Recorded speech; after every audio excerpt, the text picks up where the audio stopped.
তোকে না বলেছি আমাকে ম্যাম বলবি। বলতে পারবো না। ম্যাম বলে ডাকবি, না হলে তোর গালে এমন করে পড়বে। আর কেবিনে এলি তো বলে এলি না কেন? হ্যাঁ, আর এমন হবে না। মনে থাকে যেন, আর নাম ধরে ডাকবি না। হুম। এবার এই প্রোডাক্টগুলো তৈরি কর। তুমি বসো, তুমি করো। আবার মারলা কেন? গালে হাত দিয়ে গালে একটু ব্যথা অনুভব করলাম। আমাকে তুমি বললি কেন? হ্যাঁ, আপনি বলবি। আচ্ছা। যা এই প্রোডাক্টগুলো তৈরি করে নিয়ে আয়। হুম। আমি আমার ডেস্কে বসে কাজগুলো করতে লাগলাম। এবার আমার পরিচয়টা দিয়ে দেই। আমি রাকিব হাসান। মা বাবাকে দেখেছি কিনা মনে পড়ে না। আঙ্কেলের কাছ থেকে শুনেছি আমার মা আর বাবা একটা অ্যাক্সিডেন্টে মারা যায়, আর আমাকে ছেড়ে ওই দূর আকাশে চলে যায়। আঙ্কেল বলতেন রাইসার বাবা। ওনার কাছে বড় হয়েছি। আমাকে নিজের ছেলের মতো দেখে, আর রাইসা আমাকে দুই চোখে দেখতে পারে না। সেই ছোট্ট থেকে প্রায় সপ্তাহে 2-3 দিন থাপ্পড় খাওয়া লাগে, আর অপমান তো আছেই। আন্টি মানে রাইসার মাও এমন ছিল, আমাকে দেখতে পারতো না। আন্টি বেঁচে নেই, অনেক আগেই স্ট্রোক করে মারা যান। আল্লাহ তাকে যেন জান্নাত দেন, সেই দোয়াই করি। রাইসাকে ভালোবাসি, কিন্তু সাহস করে বলতে পারি না। অফিসের সব কাজ আমাকে দিয়েই করায়, আর নিজে বসে বসে সব সময় মোবাইল ফোন টিপে কাজ করতে লাগলাম। প্রোডাক্ট তৈরির কাজ লাঞ্চের আগে শেষ হলো, তাই উঠে লাঞ্চ করার জন্য ক্যান্টিনে গেলাম। তখন এই যে রাকিব সাহেব, এইদিকে আসেন। না থাক। আরে আসেন। আসছি। রিমি যেই টেবিলে বসেছিল সেখানে গিয়ে একটা চেয়ার টেনে বসলাম। কি খাবেন? যা খাবেন তাই অর্ডার দেন। ওকে। এই ওয়েটার, 2 প্লেট চিকেন বিরিয়ানি দেন তো। ওকে। ওয়েটার চলে গেল। কেমন আছেন? আলহামদুলিল্লাহ ভালো। আপনি? আলহামদুলিল্লাহ ভালো। বাসার সবাই কেমন আছে? আলহামদুলিল্লাহ ভালো। আপন বলতে কেউ বললো না, সরি। It's okay. আপনার গার্লফ্রেন্ড নেই? এই এতিমের আবার গার্লফ্রেন্ড? হুম। এমন বলেন কেন? তো আর কি বলবো। কিছু না। ওয়েটার খাবার নিয়ে এলো। খাওয়া দাওয়া শেষ করলাম। খাবার শেষ করে উঠে গিয়ে বিল আমি দিলাম। এটা কি হলো? কোনটা? আপনি বিল দিলেন যে? সমস্যা কোথায়? অনেক। আমি ডাকলাম, আমি বিল দিতাম। কোথাও লেখা আছে নাকি? তা না। ওখান থেকে আমি আমার ডেস্কে এসে ম্যামের কেবিনের সামনে। আসতে পারি ম্যাম? ইয়েস। ম্যাম, প্রোডাক্টগুলো তৈরি। ওকে, রেখে যা। জি। ডেস্কে চলে এলাম। এখন কোনো কাজ নেই, তাই পাশে থাকা একটা ফাইল নিয়ে উল্টাতে লাগলাম। ডেস্কে বসে আছি তখন এই, বাসে যাবি না? জি। উঠে ব্যাগ নিয়ে নিচে গাড়ির কাছে চলে এলাম। গাড়িতে উঠলাম। রাইসা উঠল। আমি গাড়ি স্টার্ট দিয়ে চালাতে লাগলাম। বাসায় চলে এলাম। রাইসা নেমে ভিতরে চলে গেল। আমিও গাড়ি পার্কিং করে ভিতরে গেলাম। আঙ্কেল বসে আছে, বসে বসে টিভি দেখছে। আঙ্কেলের পাশে গিয়ে বসলাম। দুপুরের ওষুধ খেয়েছো? আর একটু কথা বলে আমি আমার রুমে চলে এলাম। রাতে শুয়ে আছি, তখন ফোন বেজে উঠল। দেখি রাইসা ফোন করেছে। কিরে, এ আবার ফোন দেয় কেন? মনে মনে বললাম। কেটে দিয়ে রাইসার রুমের সামনে গেলাম। আমাদের রুমের পাশাপাশি। আসতে পারি? আই। জি বলেন, কেন ডাকলেন? গালে হাত দিয়ে অবাক দৃষ্টিতে তাকিয়ে আছি। মারলেন কেন? তোকে তো বলার জন্য রাখছি, এত তাড়াতাড়ি করিস কেন? হ্যাঁ, তাই বলে থাপ্পড় দিবেন? আর এখন কথা না বলে দেখ তো ল্যাপটপে কি সমস্যা হয়েছে, কোনো কিছু করতে পারছি না। জি। তারপর ল্যাপটপ নিয়ে ঠিক করে দিলাম। ল্যাপটপটা রেখে উঠে যেতে লাগলাম তখনই। তোকে যেতে বলেছি? না। তাইলে যাচ্ছিস কেন? জি বলেন। এই নে, ফাইলগুলো নিয়ে যা। এইগুলো তো আপনাকেই দেখতে হবে, এগুলো আপনার কাজ। আরেকটা থাপ্পড় খাবি, না হলে যাবি। আচ্ছা, নিয়ে যাচ্ছি। ফাইলগুলো নিয়ে আমার রুমে চলে এলাম। এগুলো এখন আর খারাপ লাগে না, এখন এগুলো অভ্যাস হয়ে গেছে। রুমে এসে একটু মোবাইল ফোন গোতাগুতি করতে লাগলাম। কিছু টেপাটেপি করার পর ঘুমিয়ে গেলাম। সকালে ঘুম থেকে উঠে ফ্রেশ হয়ে ফাইলগুলো নিয়ে বসলাম। বেশি না, 3টা ফাইল। দেখা শেষ করে রাইসার রুমের সামনে গিয়ে টোকা দিলাম। কে? আমি। ও, ভিতরে আয়। ভিতরে গেলাম। এই যে ফাইলগুলো দেখা হয়ে গেছে, এবার তোমার সাইন করলেই হবে। না, সরি, আপনার সাইন করলেই হবে। ওকে, যা। হুম। রাইসার রুম থেকে আমার রুমে চলে এলাম। কিছুক্ষণ পর রাকিব, রাইসা, তোরা খেতে আয়। আঙ্কেলের ডাক শুনে খেতে আসলাম। রাইসাও আসলো। খাওয়া দাওয়া শেষ করে রুমে এসে রেডি হয়ে আঙ্কেলকে বলে অফিসের দিকে রওনা হলাম। এই, একটু পার্কের দিকে চল তো। কেন? তোকে যেটা বলেছি সেটা কর। পার্কের কাছে এলাম। তুই একটু অপেক্ষা কর, আমি আসছি। ওকে। রাইসা চলে গেল। আমি নামলাম দেখার জন্য কি করো। আমিও ভিতরে গেলাম। একটু এগিয়ে যেতেই এক জায়গায় চোখ আটকে গেল। বুকের বাম পাশে একটু ব্যথা অনুভব করলাম। দেখি রাইসা আর একটা ছেলে বসে আছে খুব ক্লোজ হয়ে। আমি আর সহ্য করতে পারলাম না, আবার গাড়ির কাছে চলে এলাম। আয়নার দিকে খেয়াল করে দেখলাম দুই চোখের কোণে পানি। মুছে নিলাম। মানুষের চোখ কত বোকা, এরা নিজেদের জন্য না, অন্যের জন্য কাঁদে। একটু পর রাইসা আসলো। চল। আবার গাড়ি স্টার্ট দিয়ে চালাতে লাগলাম। আয়নার দিকে তাকালাম। রাইসাকে দেখা যাচ্ছে, সে কত খুশি। রাইসার হাসি মাখা মুখখানি কত সুন্দর, যে দেখবে তার মন ভালো হয়ে যাবে। আমার বোকা মন ভালো হয়ে গেল। চেহারা মাশাআল্লাহ, দুধে আলতা গায়ের রং। প্রথম দেখাতেই যে কেউ প্রেমে পড়ে যাবে। 5 মিনিট পরে অফিসে চলে এলাম। রাইসা চলে গেল। আমিও গাড়ি পার্কিং করে চলে এলাম। হাই, কেমন আছেন? ভালো, আপনি? আলহামদুলিল্লাহ ভালো। রাকিব ভাই কেমন আছেন? আলহামদুলিল্লাহ ভালো, আপনি? আলহামদুলিল্লাহ ভালো। আপনার উনি কেমন আছে? কি যে বলেন না, পাবো কোথায়? আমার থেকে লুকিয়ে লাভ নেই। এভাবে সবাই একটু হাসাহাসি করলাম। তারপর কাজ করতে লাগলাম। কাজ করতে করতে লাঞ্চের সময় হয়ে গেল। উঠে লাঞ্চ করলাম। এভাবে 1 সপ্তাহ চলে গেল। একদিন রাতে তোমাদের একটা কথা বলার ছিল। কি? রাকিবের 22 বছর হয়ে গেছে, আর তোমার 21। তো আমি চাই সামনের 2 তারিখে তোমাদের বিয়ে দিতে। আমি তো আঙ্কেলের কথা শুনে আকাশ থেকে পড়লাম। আঙ্কেল বলে কি? আব্বু, তুমি কি পাগল হয়েছো? আমি ঠিক আছি, আর আমি যেটা বললাম সেটাই হবে। আমি কখনো এই এতিম ভিখারিকে বিয়ে করতে পারবো না। আমি তো একে 2 চোখে দেখতে পারি না, আবার একে বিয়ে করব? ভাবলে কি করে? আমি অন্য একজনকে ভালোবাসি। যে মা ছিল ঠিক মেয়ে হয়েছে। আগামীকালকে তোমাদের বিয়ে হবে। রাইসা আর কোনো কথা বলল না, কাঁদতে কাঁদতে চলে গেল। আঙ্কেল, আপনি রাইসাকে মারলেন কেন? ঠিক হয়নি। তুই চুপ থাক, অনেকবার বেড়েছে।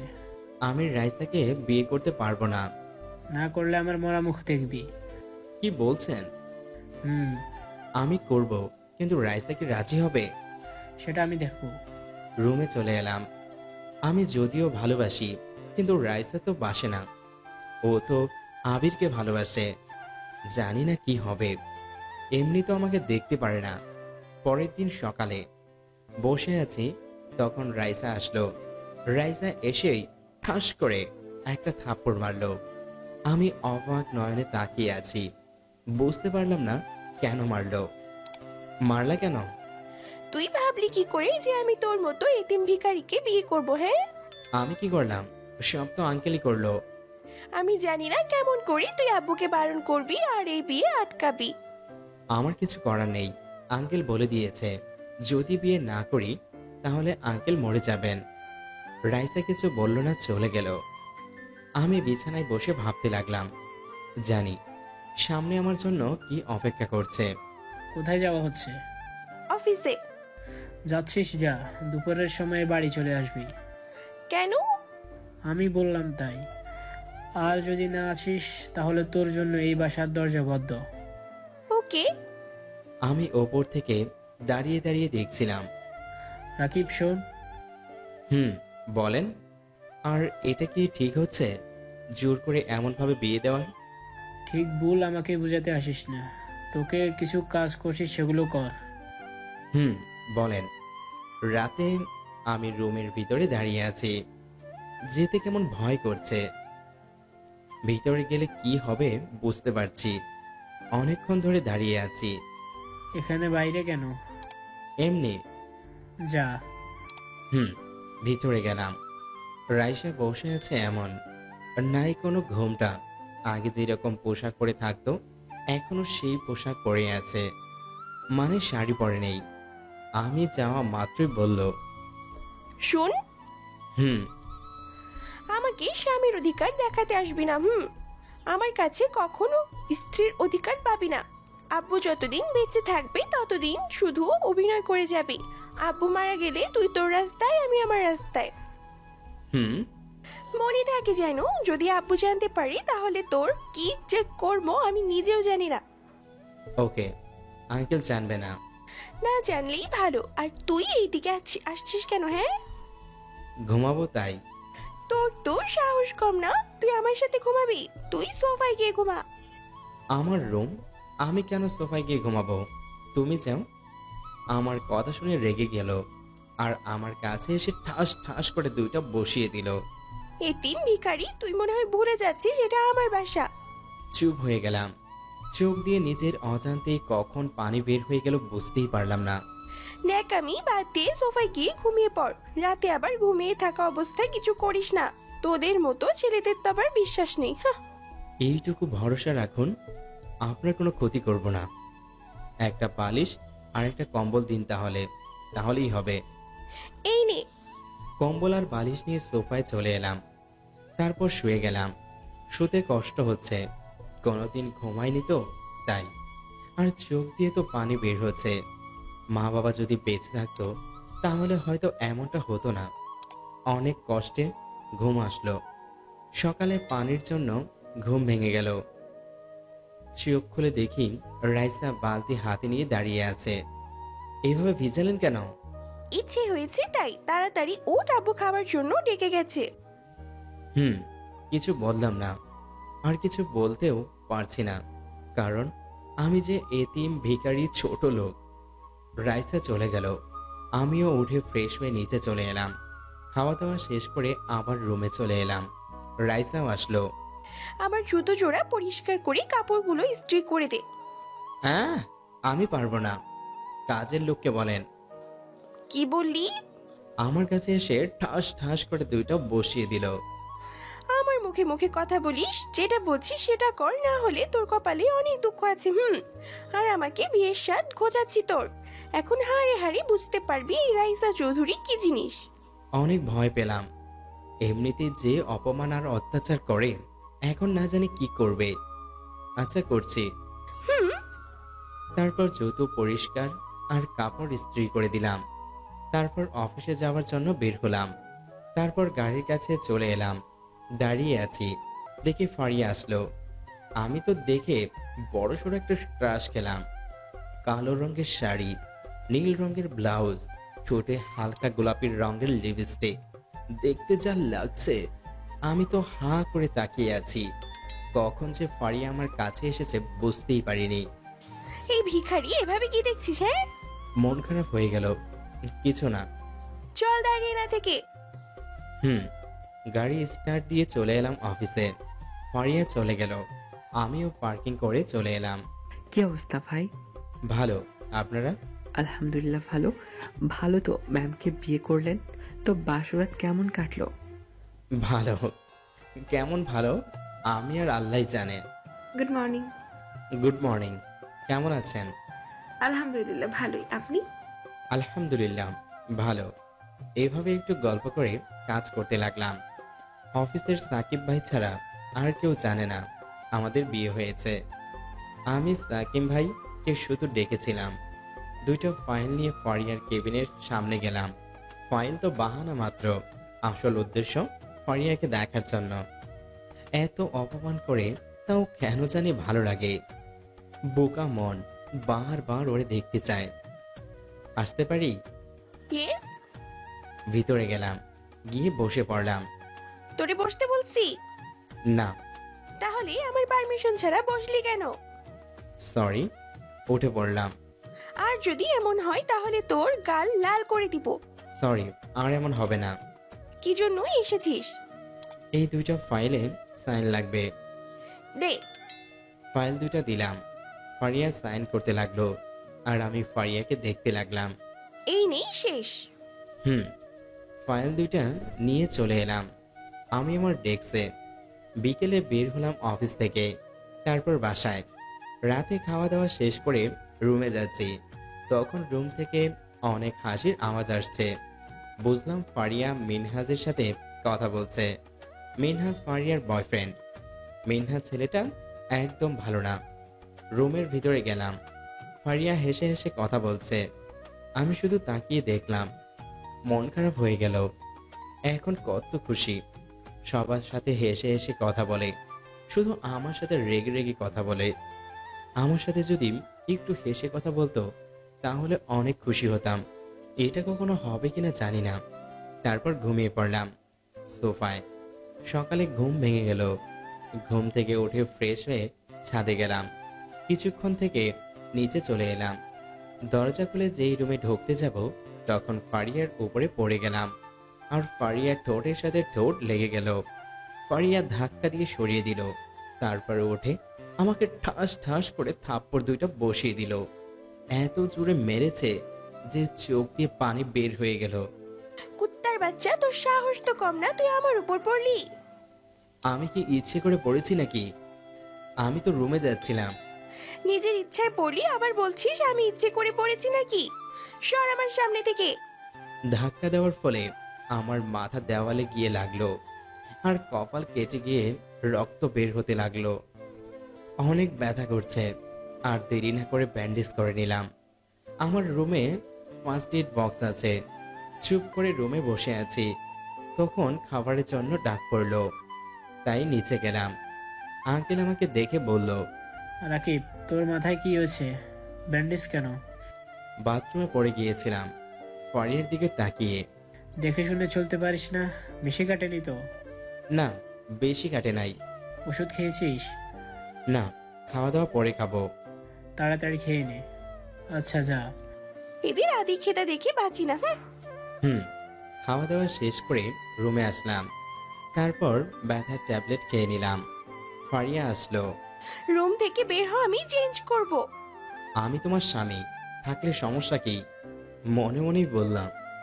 বিড়বিড় করে কি বলছিস? হ্যাঁ, কিছু না। বের হ বলছি।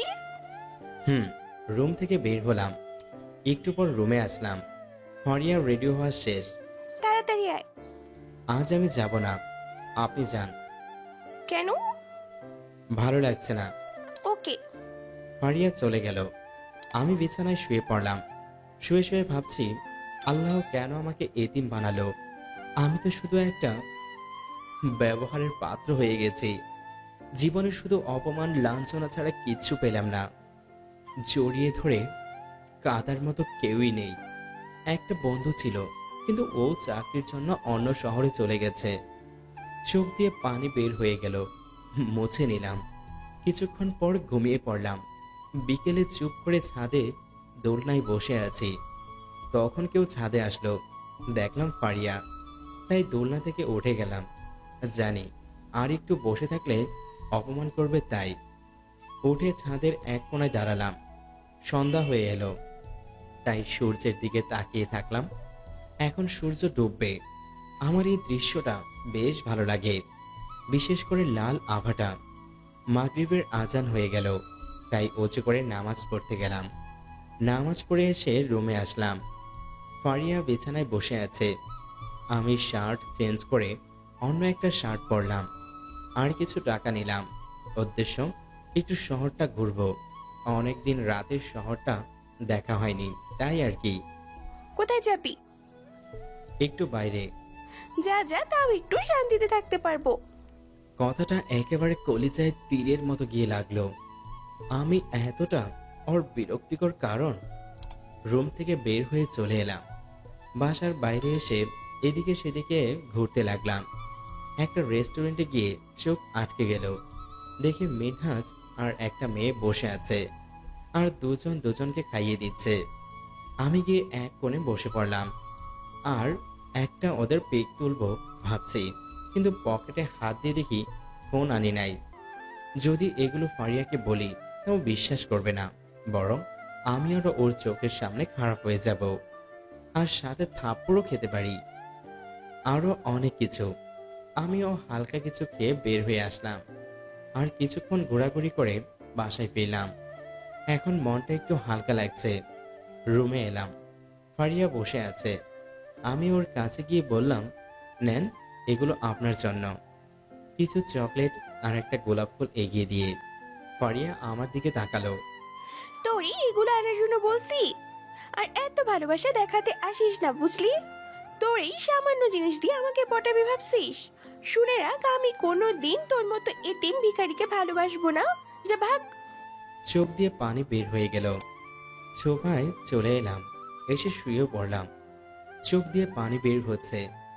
1 মাস পর রাতে শুয়ে আছি, ঘুমটা হঠাৎ ভেঙে গেল।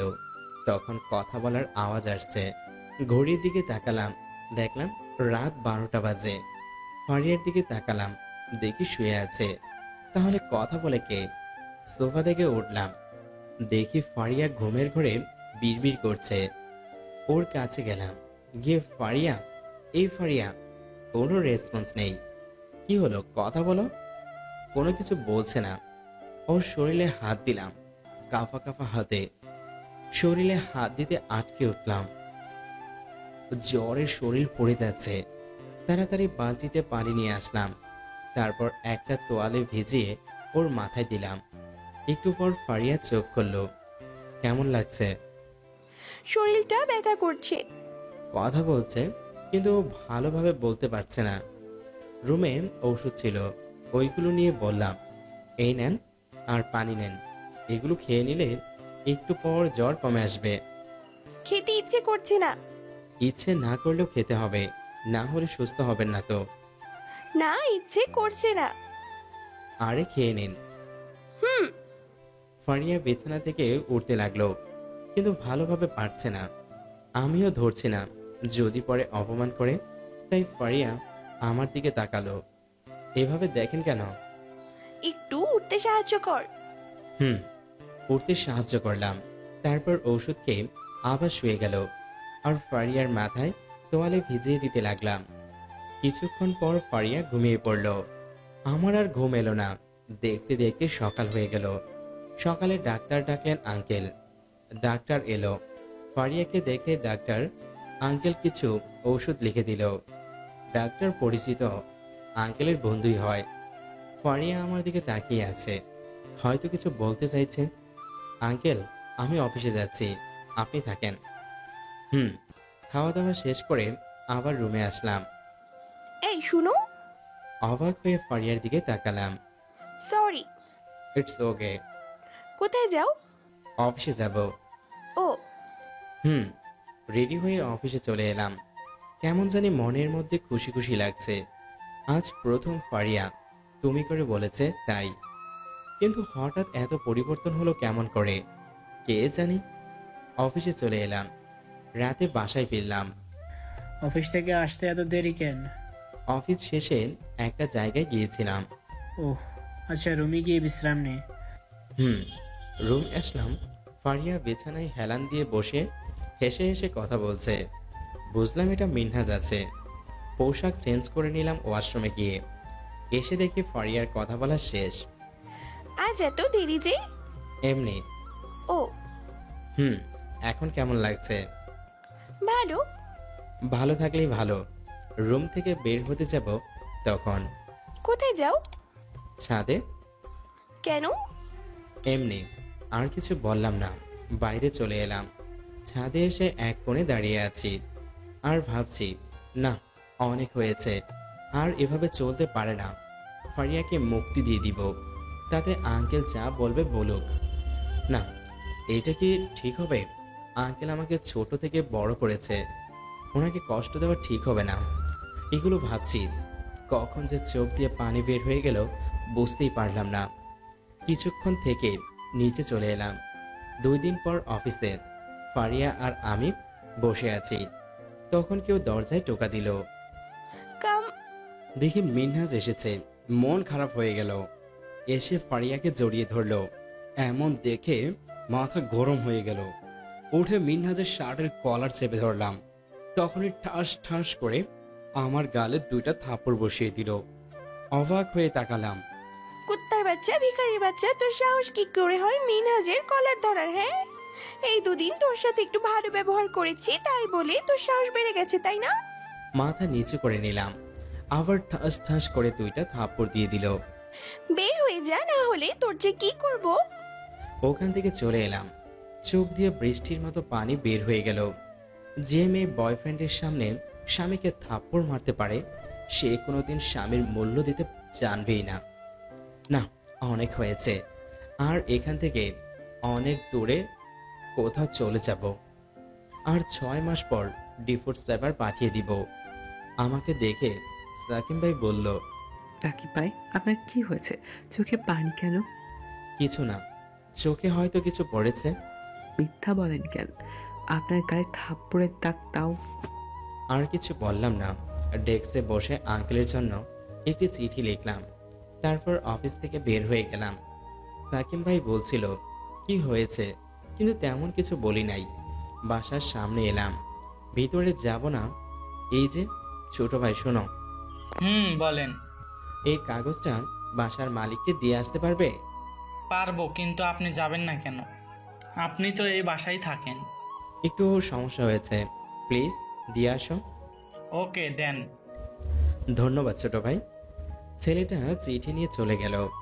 আমি হাঁটতে লাগলাম বাস স্ট্যান্ডের দিকে। গন্তব্য সিলেট। ওখানে রাশেদ মানে আমার একমাত্র বন্ধু থাকে। ওখানে একটা কোম্পানিতে চাকরি করে। ওর ওখানে থাকবো আর ওর ওখানে একটা চাকরির ব্যবস্থা করে দেখব। মোবাইল থেকে সিম কার্ড খুলে ভেঙে ফেললাম। এখন একটা সিম কার্ড থাকলো। এই সিম কার্ডের নাম্বার কেউই জানে না। ওইদিকে ছেলেটা কলিং বেল চাপ দিতে লাগলো কয়েকবার। কলিং বেল বাজতেই কাজের লোক এসে দরজা খুলে দিল। এই যে একটা চিঠি, এই বাসায় একটা ভাইয়া থাকেন না, উনি দিয়েছে। আর বলেছেন আমি যেন এই চিঠিটা এই বাসার মালিকের কাছে পৌঁছে দিই। আচ্ছা, আমি যাই। রাকিব কেন আমার কাছে চিঠি পাঠাবে? ও বা কোথায়? আঙ্কেল চিঠিটা নিল। তারপর খুলে পড়তে লাগলো। কি লেখা আছে আপনারা পড়বেন না? চলেন আমরাও পড়ি। আঙ্কেল, প্রথমেই ক্ষমা চাচ্ছি। আশা করি নিজের ছেলে ভেবে ক্ষমা করে নেবেন। জানি অনেক কষ্ট পাবেন, তাও আপনাকে ছেড়ে যেতে হচ্ছে। যাইতাম না, কিন্তু নিয়তি আমাকে যেতে বাধ্য করেছে। আপনার কাছে বিনীত অনুরোধ করছি, ফারিয়াকে কিছু বলবেন না, ওকে বকবেন না এবং মারবেন না। যদি মারেন তাহলে অনেক কষ্ট পাবো। প্লিজ আমার এই ছোট্ট চাওয়াটুকু রাখবেন, কারণ ফারিয়াকে অনেক ভালোবাসি। আমি সহ্য করতে পারছিলাম না ফারিয়ার অবহেলা, অপমান, তাই ছেড়ে আসতে হলো আপনাদের।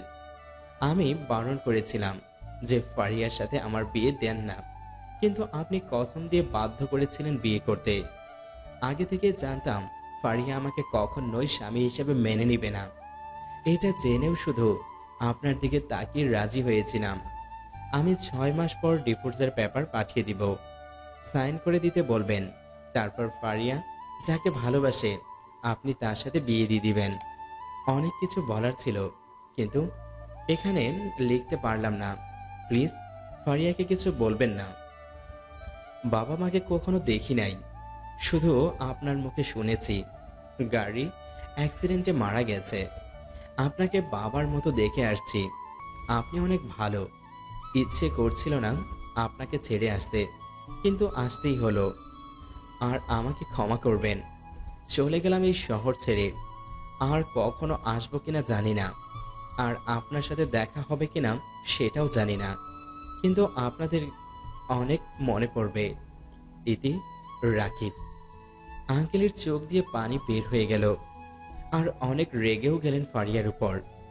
আমি এখন বাসে বসে আছি। আঙ্কেল আমাকে ফোন দিতে লাগলো, কিন্তু বন্ধ বলছে। এভাবে অনেকক্ষণ ধরে ফোন দিতে লাগলো, কিন্তু বারবার বন্ধ বলছে। বিকেলে ফারিয়া বাসায় আসলো। ড্রয়িং রুমে আঙ্কেল রাগীভাবে বসে আছেন। ফারিয়া বাসার ভিতরে আসতেই ফারিয়া শোন। ফারিয়া একটু অবাক হলো এভাবে ডাকাতে, আর একটু ভয়ও পেল। আব্বু এভাবে ডাকলো কেন? আর রেগে আছে কেন? এই এতিম ভিখারি বাচ্চা আবার বলে দেয়নি তো? রাকিব কোথায়? কেন বাসায় নেই? বাসায় থাকলে কি তোকে জিজ্ঞেস করতাম? তাহলে জানি না কোথায় গেছে। এই নে, এটা পড়। ফারিয়া চিঠিটা পড়ল। পড়া শেষ করে মনে মনে একটু খুশি হলো, কিন্তু আঙ্কেলের সামনে অভিনয় করে কান্না করে দিল। কান্না করিস কেন? তোকে আমি একটা সত্যি কথা বলি, শোন। কি? তুই যে টাকা সম্পত্তি নিয়ে অহংকার করিস না, তুই কখনো চিন্তা করিস না এই সম্পত্তি কোনোদিন পাবি না, কারণ এগুলো সব রাকিবের বাবার টাকা সম্পত্তি। মানে তাহলে এগুলো কার? কার তাহলে শোন, আমি রাকিবের বাবার কোম্পানির একজন ম্যানেজার ছিলাম, একজন ভালো বন্ধু। তোদের বিয়ে ছোট থেকেই ঠিক করা ছিল, তাই তোদের বিয়ে দিয়েছি। রাকিবের বাবা আর মা গাড়ি অ্যাক্সিডেন্টে মারা যায়। রাকিবের বাবা হাসপাতালে বেডে শুয়ে আমার হাত ধরে বলছিল, দোস্ত রে, আমি আর মনে হয় বেশিক্ষণ এই পৃথিবীতে থাকবো না রে। আমার একটা ইচ্ছে পূরণ করবি? বল, তোর সব ইচ্ছা পূরণ করব। তোর মেয়ের সাথে আমার ছেলেটার বিয়ে দিবি, আর এই টাকা পয়সা থাকলো না, সবকিছু বিয়ের পর বলবি এবং দিবি। কেন? তোরা যেটা বলছিস সেটা করবি। আর একটা কথা, আমার ছেলেকে কখনো কষ্ট দিস না, না হলে অনেক কষ্ট পাবো রে। কখনো কষ্ট পেতে দিব না। আমাকে আল্লাহ কখনো ক্ষমা করবে কিনা জানি না। রাকিবকে কখনো খুশি রাখতে পারি নাই। রাকিবকে নিয়ে আসার পর শুধু কষ্টই পেয়েছে। তোর মা যতদিন বেঁচে ছিল ততদিন তোর মা কষ্ট দিয়েছে, আর তোর মা মরে যাওয়ার পর তুই কষ্ট দিলি ছেলেটাকে। রাকিব বলেছে তাই তোকে কিছুই বললাম না, না হলে তোর কি করতাম নিজেও জানি না। আর একটা কথা, যতদিন না রাকিবকে খুঁজে বের করতে পারবি ততদিন আমাকে আব্বু বলে ডাকবি। আমিও বলে যাব তুই আমার মেয়ে। এখন যেতে পারিস। আঙ্কেল চোখ মুছলেন, তারপর ওনার রুমে চলে গেলেন। এবার সত্যি সত্যি ফারিয়া কাঁদতে লাগলো। আমি এইদিকে বাসে বসে আছি। পাশের সিটে একজন মেয়ে বসেছিল, দেখতে মাশাআল্লাহ, মনে হচ্ছে আসমান থেকে নেমে আসা কোনো হুর। মেয়েটা বলল, মন খারাপ হচ্ছে, জানতে পারি কেন? মেয়েটার দিকে তাকালাম, চুপ থাকলাম। বলতে ইচ্ছে না হলে বলবেন না। তেমন কিছু না, আব্বু আম্মুর কথা মনে পড়ছে অনেক। ও, আপনি কি বাসা থেকে আসছেন? চোখ দিয়ে পানি বের হয়ে গেল। কি হলো, কাঁদছেন কেন? আব্বু আম্মুকে কখনো দেখি নাই। সরি। ওকে, একটু পরে। আপনার নাম কি? জি, রাকিব। আপনার? মাইশা। কোথায় যাবেন? সিলেট। আপনি? আমিও। আমি এখানে আমার ফুফির বাসায় এসেছিলাম। আচ্ছা, আপনি কি করেন? লেখাপড়া না জব? জব করতাম, একটু সমস্যার জন্য ছেড়ে দিয়েছি। ও, আমি আমাদের অফিস দেখাশোনা করি। এভাবে মাইশার সাথে কথা বলতে বলতে সিলেট চলে আসলাম। বিকেলে পৌঁছে গেলাম। মাইশার সাথে কথা বলে একটু ভালো লাগলো। মাইশা অনেক ফ্রি, সবার সাথে সহজে মিশে যেতে পারে। আমি নামলাম, মাইশাও নামলো। এখন কোথায় যাবেন? আমার এক বন্ধুর কাছে। ও, তখন একটা গাড়ি এলো। আল্লাহ হাফেজ। আবার দেখা হবে কিনা জানি না। আপনার সাথে কথা বলে ভালো লাগলো। আমারও। আল্লাহ হাফেজ। মাইশা চলে গেল। রাশেদকে ফোন দিলাম, 2 বার রিং হতেই রিসিভ করলো। কোথায় তুই? তুই কোথায় আছিস সেটা বল। আমি তো বাস স্ট্যান্ডে দাঁড়িয়ে আছি, কিন্তু তুই কোথায়? 2 মিনিট দাঁড়া, আমি আসছি। ওকে, দাঁড়িয়ে আছি। একটু পর রাশেদ আসলো। রাশেদ এসে জড়িয়ে ধরলো, আমিও ধরলাম। কিরে, কেমন আছিস? ভালো, তুই? এখন একটু ভালো। কিছু খেয়েছিস? না, এখনো কিছু খাওয়া হয়নি। রেস্টুরেন্টে চল, কিছু খাবি। চল তাহলে। রেস্টুরেন্টে আসলাম। খাওয়া দাওয়া শেষ করে রাশেদ যেখানে থাকে সেখানে আসলাম। রাশেদ এখানে একাই থাকে চাকরির জন্য, বিয়ে করেনি, তবে আগামী মাসে বিয়ে করবে। এবার বল কি হয়েছে। রাশেদকে সবকিছু বললাম। কাঁদিস না, এটা একটা দুঃস্বপ্ন ভেবে ভুলে যা। জানি বলা অসম্ভব, কিন্তু চেষ্টা করলে হয়তো পারবি। আচ্ছা, তুই একটা চাকরির ব্যবস্থা করে দিতে পারবি তোর অফিসে? বেকার থেকে তো কোনো লাভ নেই। বসকে বলে দেখি। আচ্ছা দেখ। ফ্রেশ হয়ে নে, আজ থেকে পাশের রুমটা তোর। তারপর গোসল করলাম। গোসল করে রাশিদের পোশাক পরলাম। আমি তো কিছু নিয়ে আসিনি, তাই রাশিদ ওর বসকে ফোন দিল। কিছুক্ষণ রিং হওয়ার পর রিসিভ করলো। আসসালামু আলাইকুম স্যার। ওয়ালাইকুম সালাম। হ্যাঁ রাশেদ, বলো। স্যার, অফিসে কি কোনো পোস্ট ফাঁকা আছে? আছে, কেন? আমার এক বন্ধু চাকরি খুঁজছিল আর আমাকে বলল, তাই আপনার কাছে ফোন দিলাম। ওকে, আগামীকাল অফিসে এসো, তখন দেখব। ধন্যবাদ স্যার, আসসালামু আলাইকুম। ওয়ালাইকুম সালাম। রাতে চল মার্কেট থেকে ঘুরে আসি। কেন? আরে আমি তো কোনো পোশাক নিয়ে আসি নাই, তাই কিছু পোশাক কিনবো। আগামীকাল চল। আরে এখন চল তো। চল তাহলে, টাকা আছে? আছে কিছু। দাঁড়া, আমি কিছু টাকা নিয়ে নিই। দুইজন মিলে বের হয়ে গেলাম। তারপর একটা সিএনজি নিয়ে শপিং মলের সামনে চলে এলাম। কিছু পোশাক কিনে ডিনার করে বাসায় চলে এলাম। ওইদিকে ফারিয়া বারবার সোফার দিকে তাকাচ্ছে। ফারিয়া হঠাৎ কি মনে করে যেন আমার ফোনে ফোন দিল, কিন্তু বন্ধ বলছে। কয়েকবার ফোন দিল, কিন্তু বারবার বন্ধ বলল। আজ রুমটা কেমন যেন ফাঁকা ফাঁকা লাগছে। আমি অনেক বড় অন্যায় করেছি, জানি না রাকিব কোনোদিন আমায় ক্ষমা করবে কিনা। ওরে শুধু কষ্ট অপমান করে এসেছি, অনেক বড় অন্যায় করে ফেলেছি। রাকিব কি আমাকে ক্ষমা করবে? যদি না করে তাহলে সারা জীবন অপরাধী হয়ে থাকবো। না না, রাকিবকে খুঁজে বের করে ওর কাছে ক্ষমা চাইতেই হবে, যে করে হোক। ফারিয়ার চোখ দিয়ে পানি বের হয়ে গেল। ফারিয়া চোখের পানি মুছে নিল। ফারিয়ার ফোন বেজে উঠল। প্রথমবার কেটে গেল, দ্বিতীয়বার রিসিভ করলো। ফারিয়া রিসিভ করতেই মিনহাজ বলল, কি ব্যাপার, ফোন ধরতে এত দেরি কেন? এমনি। মন খারাপ মনে হচ্ছে আর কান্নাও করছো মনে হয়। তেমন না। তাহলে তোমার গলায় এমন শোনাচ্ছে কেন? মন খারাপ তাই। ফারিয়া আর মিনহাজ আর কিছুক্ষণ কথা বলার পর রেখে দিল। আমি বিছানায় শুয়ে আছি, তখন ফারিয়ার কথা মনে পড়ল। মনে পড়তেই চোখের নোনা পানিগুলো গাল পেয়ে বালিশে টপ টপ করে পড়তে লাগলো। না, ওর কথা মনে করা যাবে না। ওকে যেমন করে হোক বলতেই হবে। ভুলে যেতে হবে ফারিয়া নামে কেউ ছিল, কিন্তু ভুলতে কি পারবো? এগুলো ভাবতে ভাবতে কখন যে ঘুমিয়ে পড়েছি মনে নেই। সকালের দিকে আজানের মিষ্টি ধ্বনিতে ঘুম ভেঙে গেল। উঠে ওয়াশরুমে গিয়ে অজু করলাম। ওয়াশরুম থেকে বের হয়ে দেখি রাশেদও ঘুম থেকে উঠে গেছে। রে, নামাজে যাবি নাকি? যা তাহলে, তাড়াতাড়ি অজু করে আয়। রাশেদ অজু করে এলো। তারপর দুজন মিলে একসাথে নামাজ পড়তে গেলাম মসজিদে। নামাজ পড়ে দুইজন একসাথে ঘুরতে বের হলাম। কিছুক্ষণ ঘোরাঘুরি করে বাসায় চলে এলাম। তুই রুমে যা, আমি রান্না করি।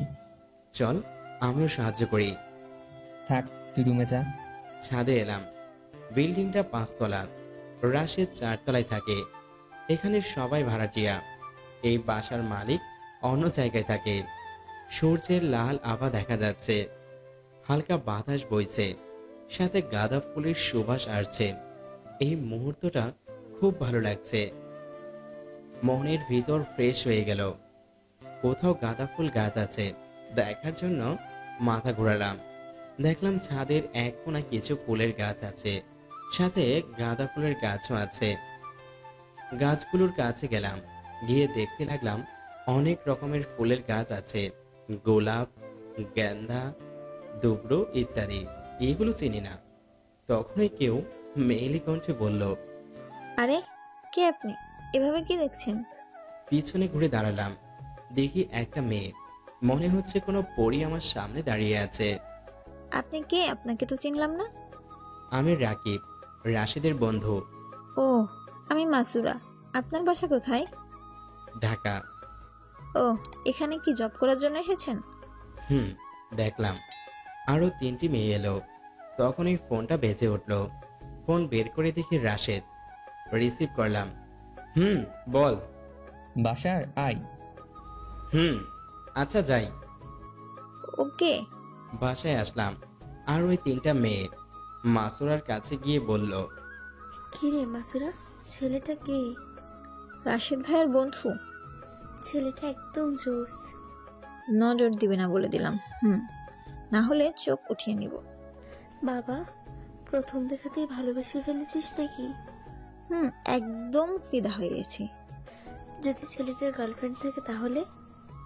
তাহলে আর কি, প্রেম করার আগেই জায়গা খাবো। একদম হাসবি না।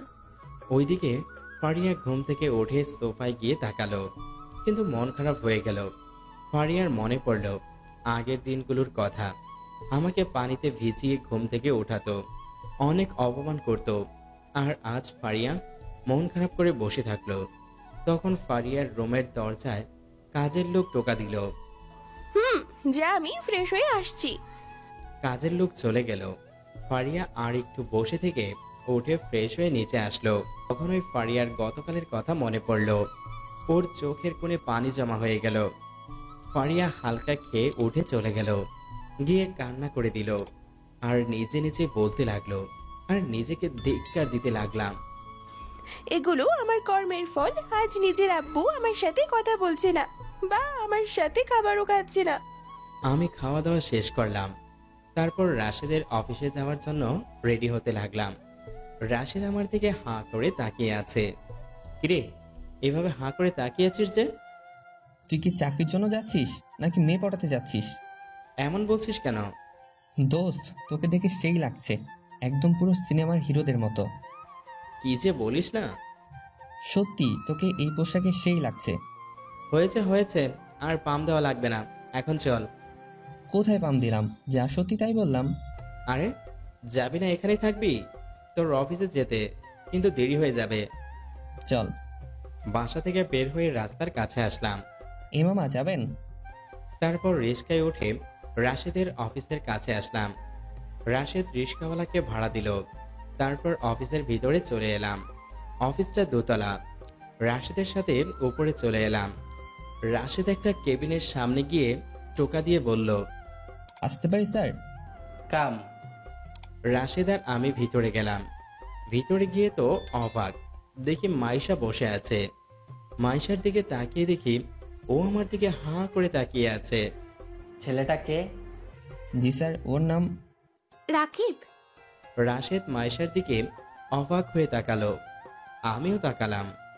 কি রাশেদ সাহেব, এভাবে অবাক হয়ে তাকালেন যে? ম্যাম ওর নাম জানলো কেমন করে? আমি যখন ঢাকা থেকে আসছিলাম তখন ওর সাথে পরিচয় হয়েছিলাম। হো। বস, রাশেদ আর মাইশা ম্যামের কথা শুনলেন, তারপর বললেন, এর চাকরির জন্য কি বলেছিলা? জি স্যার। আব্বু, চাকরিটা দিয়ে দাও। তোমার কাগজপত্র দাও। এই রে, আমার কাছে তো কিচ্ছু নেই, জাতীয় পরিচয়পত্র ছাড়া। তাই আমি রাশেদের কানের কাছে মুখ নিয়ে গিয়ে বললাম, দোস্ত, আমার কাছে তো জাতীয় পরিচয়পত্র ছাড়া আর কিছু নেই। সব তো আঙ্কেলের বাসায়, এখন কি করব? সেটাই তো। তাই আমি বললাম, স্যার, আমাকে ক্ষমা করবেন, অকারণে আপনার সময় নষ্ট করলাম। আমার কাছে জাতীয় পরিচয়পত্র ছাড়া অন্য কোনো কাগজপত্র নেই, সব ঢাকাতে আছে। সরি, যাই তাহলে। ও, পরে ঢাকা থেকে এনে দিয়ে দেব। সরি ম্যাম, আমার পক্ষে ঢাকা যাওয়া সম্ভব না। কেন? অনেক সমস্যা আছে। সরি স্যার, তাহলে যাই। ওকে। রাশেদার আমি চলে আসতে লাগলাম। দরজার কাছে আসতেই বস বলল, দাঁড়াও। পিছনে ঘুরলাম। জি স্যার, বলেন। এখানে এসো। জি, আবার কাছে গেলাম। তোমাকে চাকরিটা দেওয়া হলো। ধন্যবাদ স্যার। তোমার উপর ভরসা করে আর আমার মেয়ের কথা শুনে চাকরিটা দিলাম। আমি মাইশার দিকে তাকালাম। মাইশা মুচকি হাসলো। ধন্যবাদ ম্যাম, আর ধন্যবাদ স্যার আমাকে এরকম বিশ্বাস করার জন্য। হ্যাঁ, তুমি যেহেতু ভালো সেহেতু তোমার বন্ধু ভালো হবে, কারণ ভালোর পাশে যে কেউ থাকলে সে ভালো হবে, আর খারাপের পাশে থাকলে খারাপই হবে, এটাই নিয়ম। ধন্যবাদ স্যার, ইনশাল্লাহ আপনার ভরসা কখনো ক্ষুণ্ণ করব না। আর ধন্যবাদ ম্যাম। ওকে, কখন থেকে জয়েন করবা? আজ থেকে স্যার। ওকে, আমি আর অফিসে আসবো না এখন থেকে, আমার মেয়ে দেখাশোনা করবে। কেন স্যার? একটু ঘুরে ফিরে দেখব, আর মাইশাকে তো দায়িত্ব নিতে হবে, তাই না? আমার তো কোনো ছেলে নেই যে সে এগুলো দেখাশোনা করবে। তা যাই হোক, আমাকে যেভাবে সাহায্য করেছো আশা করি আমার মেয়েকেও করবা। জি স্যার। আর রাশেদ, যাও তোমার পাশের কেবিনটা দেখিয়ে দাও। জি স্যার। আর রাকিব, কোনো সমস্যা বা না বুঝতে পারলে রাশেদকে বলবা, ও সব কিছু দেখিয়ে দিবে। জি স্যার। আমাকে আবার কি দেখিয়ে দিবে? বরং আমি রাশেদকে দেখিয়ে দিতে পারবো। বসের কেবিন থেকে বের হয়ে এলাম। বস তো আর জানে না যে আমার কাছে একটা সময় একটা কোম্পানি চলতো। তারপর কেবিনে চলে এলাম। আজ প্রথম দিন, তাই তেমন কোনো কাজ নেই। বিকেলে আমি আর রাশেদ বাসায় চলে এলাম। কি রে, প্রথম দিন কেমন লাগলো? অনেক ভালো। তাহলে তোর সাথে বাসে আসা মেয়েটা ফারিয়া ম্যাম ছিল? আমি কি জানতাম তোর অফিসের বসের মেয়ে এই ফারিয়া ছিল? তাও ঠিক। আচ্ছা চল যাই। চল এখন ছাদ থেকে ঘুরে আসি। চল। ছাদে চলে এলাম। দেখি মাসুরা আর তার সাথে 3টা মেয়ে আছে। মাসুরার পাশের একটা মেয়ে মাসুরার কানের কাছে গিয়ে বলল, তোর ক্রাশ আসছে। আমি আর রাশেদ ছাদের এক কোণে এসে দাঁড়ালাম আর চারদিকটায় দেখতে লাগলাম। পিছন থেকে কেউ বলল, হাই। আমি আর রাশেদ পিছনে ঘুরলাম। দেখি মাসুরা। হ্যালো, কেমন আছেন? ভালো। আপনি? ভালো। আপনি কেমন আছেন? আলহামদুলিল্লাহ ভালো। আপনি? আলহামদুলিল্লাহ ভালো। আপনার বাসায় কে কে আছে? কি হলো? ওর আপন বলতে তেমন এই পৃথিবীতে কেউ নেই। সরি। পিছনে ঘুরে আবার বাইরে দেখতে লাগলাম। সরি বললাম তো। It's okay. তাহলে ওইদিকে ঘুরলেন কেন? এমনি ভালো লাগছে না। ও। মাসুরা একটু মন খারাপ করলো। ওর কথায় কিছু মনে করিয়েন না, একটু পার্সোনাল সমস্যা আছে তাই এমনভাবে কথা বলছে, না হলে সবার সাথে ফ্রি। সকালে তো ভালোভাবে কথা বললো। সকালে আপনাদের পরিচয় হয়েছে। হালকা। ও। মাসুরা চলে গেল বাকি ওই মেয়েদের কাছে। তখন একটা মেয়ে বলল, কিরে, তোর ক্রাশ তোর সাথে যে কথা বললো না? ক্রাশের কোনো কারণে মুড অফ। ও। আর কিছুক্ষণ থেকে নিচে এসে নামাজ পড়তে গেলাম। নামাজ পড়া শেষ করে, কিরে এখন কি করবি? চল কিছুক্ষণ ঘুরে বেড়াই। ওকে চল। ঘোরাঘুরি করে একেবারে এশার নামাজের পরে বাসায় আসলাম। তুই রুমে যা, আমি রান্না করি। চল আমিও যাই। আরে না, তুই রুমে যা। আরে চল তো। আচ্ছা চল তাহলে। দুজন মিলে একসাথে রান্না করলাম। তারপর খাওয়া দাওয়া শেষ করে একটু গল্প করে যে যার মতো রুমে চলে এলাম। রুমে শুয়ে আছি, কিছু ভালো লাগছে না। আগের কথাগুলো মনে পড়ে গেল। নিজের অজান্তেই কখন যে চোখের নোনা পানিগুলো বের হয়ে গেল বুঝতেই পারলাম না। ওইদিকে ফারিয়া বারবার সোফার দিকে তাকাচ্ছে আর চোখের পানি ঝরাচ্ছে আর এক গভীর চিন্তায় ডুবে আছে। হঠাৎ ফারিয়ার ফোন বেজে উঠল, কিন্তু ফারিয়ার সেই দিকে কোনো ভ্রুক্ষেপ নেই। বেজেই যাচ্ছে তো বেজেই যাচ্ছে। কিছুক্ষণ পর বুঝতে পারলো যে তার ফোন বাজছে, তাই রিসিভ করলো। অফিস থেকে মিনহাজ বলল, এতক্ষণ লাগে ফোন ধরতে? কি বলবা বলো। বুঝতে পারছি না, তুমি তো এখন রাকিবের সাথে। কি বলতে যাচ্ছ? তুমি ভালো করে বুঝতে পারছো আমি কি বলতে যাচ্ছি? কি আজে বাজে কথা বলছো? আমি ঠিক বলছি, তোমার তো মনে হয় বাসর হয়ে গেছে। ছি, তুমি এমনটা ভাবতে পারলে? সব মেয়েরা ভুলে যায় স্বামী পেয়ে। মিনহাজ। মিনহাজ ফোন কেটে দিল। Hello hello. ফারিয়া আবার ফোন দিল, কিন্তু মিনহাজ রিসিভ করলো না। কয়েকবার দিল, কিন্তু রিসিভ করলো না। আমার সাথে এমন কেন হচ্ছে? বালিশে মুখ গুজে কান্না করতে করতে ঘুমিয়ে পড়ল। আমি এপাশ ওপাশ করছি, যেন আজ ঘুম আসতেই চাইছে না। প্রায় ঘন্টাখানেক পর ঘুম আসলো। পরের দিন সকালে যাই মিনহাজের অফিসে গিয়ে ওর রাগ ভাঙিয়ে আসি। ফারিয়া হালকা খেয়ে গাড়ি নিয়ে বের হলো মিনহাজের অফিসের উদ্দেশ্যে। কিছুক্ষণ পর মিনহাজের অফিসের কাছে চলে গেল। ফারিয়া যখন মিনহাজের কেবিনে ঢুকতে যাবে তখন দারোয়ান বাধা দিল। কোথায় যাবেন? মিনহাজের কেবিনে। স্যার এখন একটা মিটিংয়ে ব্যস্ত আছেন। কিন্তু ফারিয়া বারণ শুনল না। মিনহাজের কেবিনে ঢুকে গেল। ভিতরে গিয়ে তো ফারিয়ার মাথায় যেন বাজ পড়ল। মিনহাজ একটা মেয়েকে জড়িয়ে ধরে বসে আছে আর লিপ কিস করছে। মিনহাজ ফারিয়াকে দেখে মেয়েটাকে ছেড়ে দিল। ফারিয়া তুমি এখানে? ফারিয়া কোনো কথা না বলে মিনহাজের কাছে গিয়ে ঠাস ঠাস করে দুইটা বসিয়ে দিল। ছি, তুমি এত খারাপ! আমার ভালোবাসার এই প্রতিদান দিলে আমার সাথে প্রেম করো আর অফিসে অন্য মেয়েদের সাথে ফষ্টি নষ্টি করো। আমাকে মারার তোকে অধিকার দিয়েছে? আমি তোকে কখনো ভালোবাসিনি, তোকে শুধু ভোগ করে ছেড়ে দিতাম ব্যাস। আমাকে খারাপ বলছিস? আর তুই নিজে কি রাকিবের সাথে কি কি করছিস মনে নেই? আর আমাকে খারাপ বলছিস? যা দূর হ। ফারিয়া টাল সামলাতে না পেরে নিচে পড়ে গেল। ফারিয়া উঠে মিনহাজের কাছে গিয়ে ঠাস ঠাস করে দুইটা থাপ্পড় দিয়ে কাঁদতে কাঁদতে চলে গেল। গিয়ে গাড়িতে উঠে কান্না করতে করতে গাড়ি চালাতে লাগলো। এমনভাবে গাড়ি চালাচ্ছে যে কখন মাঝ রাস্তায় এসেছে তার খেয়ালই নেই। হঠাৎ একটা ট্রাক এসে ফারিয়ার গাড়িতে ধাক্কা দিয়ে চলে যায়।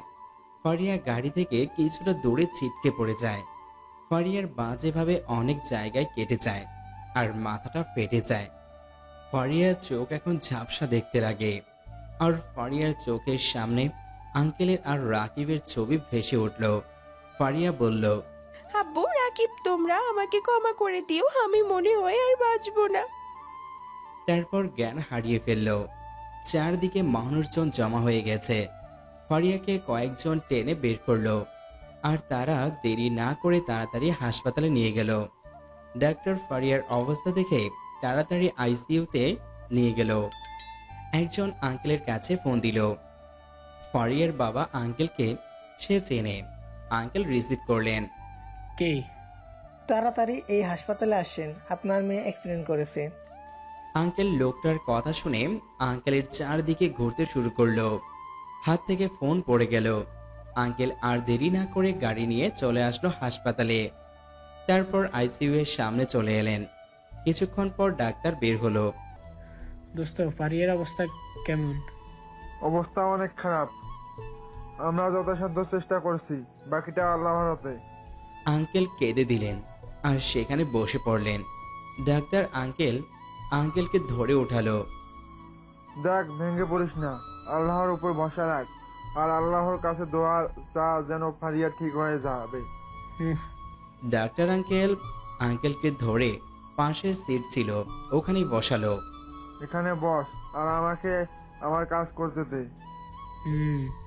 কাঁদিস না, না হলে তুইও অসুস্থ হয়ে পড়বি। ডাক্তার আঙ্কেল চলে গেল। হে আল্লাহ, তুমি আমার মেয়েকে বাঁচিয়ে দাও। যদি ফারিয়ার কিছু হয়ে যায় তাহলে আমি একা হয়ে যাব। এইদিকে কেবিনে বসে আছি, তখন একটা ছেলে বলল, আপনি কি নতুন? গতকাল জয়েন করেছি। ও, আমি 1 মাস হলো জয়েন হয়েছি। আমি সাকিব, আপনি? আমি রাকিব। এভাবে সাকিবের সাথে কিছুক্ষণ কথা বললাম, তারপর কাজে মনোযোগ দিলাম। 2 দিন পর ফারিয়ার জ্ঞান ফিরল। তোর জ্ঞান ফিরেছে মা? আল্লাহ আমার দোয়া কবুল করেছেন। এভাবে কাঁদিস না আর কথা বলিস না, এতে ফারিয়ার সমস্যা হবে। আব্বু, আমাকে ক্ষমা করে দাও, অনেক ভুল করে ফেলেছি। সত্যিকারের কোনটা ভালোবাসা বুঝতে পারি নাই। কাঁদিস না মা, সব ঠিক হয়ে যাবে। আব্বু, রাকিব কি আমাকে ক্ষমা করবে? এখন কথা বলিস না, ফারিয়ার ব্রেন এর চাপ পড়বে, এতে বড় কোনো সমস্যা হতে পারে। ডাক্তার আঙ্কেল ফারিয়াকে একটা ঘুমের ইঞ্জেকশন দিয়ে দিল। একটু পর ফারিয়া ঘুমিয়ে পড়ল। আমি ছাদে দাঁড়িয়ে আছি। হাই, কেমন আছো? আলহামদুলিল্লাহ, ভালো। আপনি? ভালো। একটা কথা বলি? বলতে পারেন। আমাকে আপনার কেমন লাগে? আপনি দেখতে সুন্দর, অনেক ছেলের ক্রাশ। মনে হয় প্রতিদিন আপনার পেছনে অনেক ছেলে ঘুরে। ওসব বাদ দেন, আগে এটা বলেন আমাকে কেমন লাগে? ভালোই। তাই? কিন্তু কেন? কিছু না। একটা কথা বলে রাখি। কি? মাথায় অন্য কোনো চিন্তা ভাবনা থাকলে ঝেড়ে ফেলে দিন। কেন? আমি বিবাহিত। কি? লক্ষ্য করলাম মাসুরার চোখের কোণে পানি। আপনার আবার কি হলো? আপনার চোখের কোণে পানি যে? মাসুরা কিছু বলল না। চোখের পানি মুছতে মুছতে চলে গেল। বুঝলাম মাছুরা আমাকে ভালোবাসে, আর আমি বুঝি ভালোবাসার মানুষটিকে না পাওয়ার ব্যথা কেমন।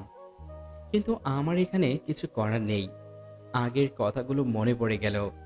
নিজের অজান্তেই কখন যে চোখ দিয়ে পানি বের হয়ে গেল বুঝতেই পারলাম না।